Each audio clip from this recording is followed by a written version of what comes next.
going to compare 2 or 3 leases to decide which building is better. Now there are other reasons to go into location A, B, or C other than rent, but rent is still important, and if you're going to compare rent to rent, we need to look at a lot of things.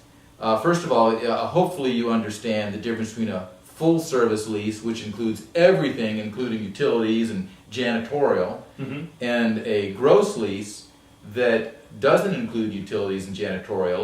In different parts of the country use the terms differently, but generally speaking, there's the gross lease, but it does include your operating expenses like taxes, insurance, and maintenance.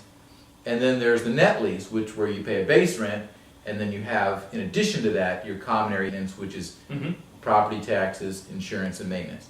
So you need to make sure, and you could have one building that's a gross lease, and one that's a net lease, and one that's a full service, and unless you know what's included in each one, you're not even close to getting a comparison there.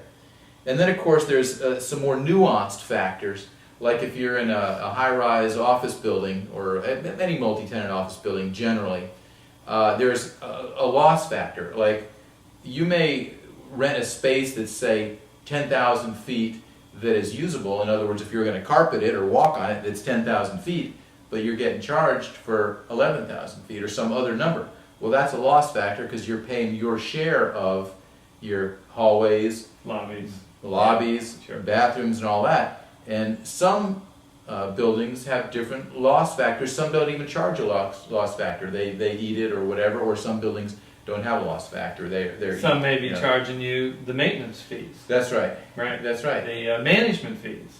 Right. Right. And sometimes the bathroom is in your space. Sometimes it's not. And so there's lots of nuances in comparing lease to lease. And I just hope you know what you're doing. Call an expert.